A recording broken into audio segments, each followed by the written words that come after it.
Premier exercice, le renforcement des fléchisseurs de hanches. Le sportif se positionne sur les coudes et sur les pointes de pied, en position de gainage. Faites bien attention de positionner vos pointes de pied et non pas les doigts de pied au sol. On demande au sportif de maintenir la position durant 15 à 20 secondes à l'échec, c'est-à-dire que le niveau de difficulté doit l'obliger à s'arrêter.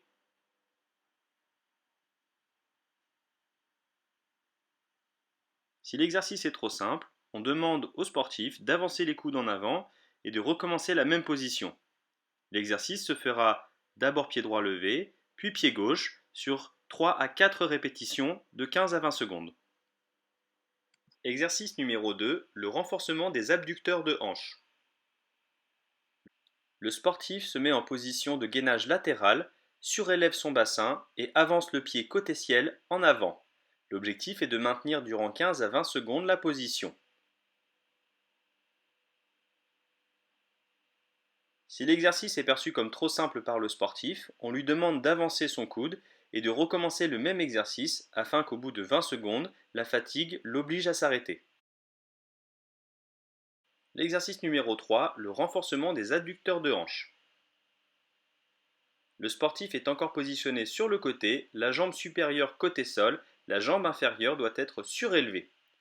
L'objectif est de maintenir encore une fois, durant une quinzaine à vingtaine de secondes la position, puis le sportif par fatigue devra s'arrêter.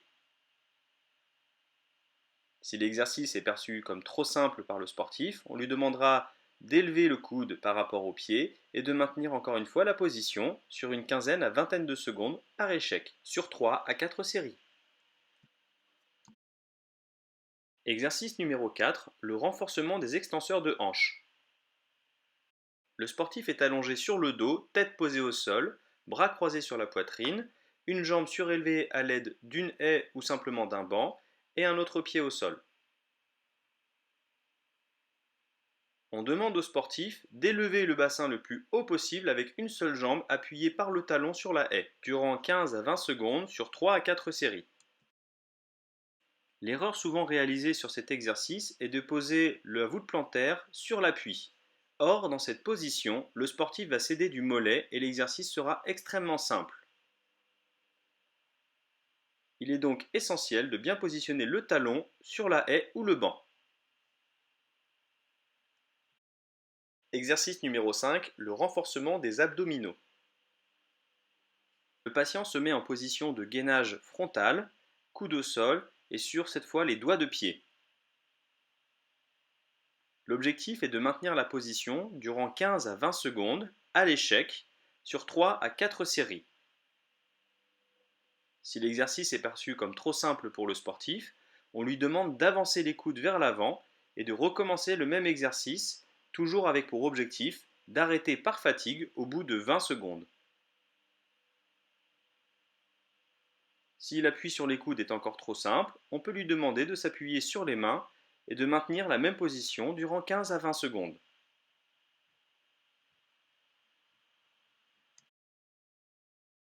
Exercice numéro 6, le renforcement des rotateurs de la hanche. Le sportif se tient à une haie et monte le genou à angle droit avec le tronc. Genou maintenu dans l'axe, l'objectif est d'amener le pied vers l'extérieur. Le maintien se fera sur 10 à 15 secondes.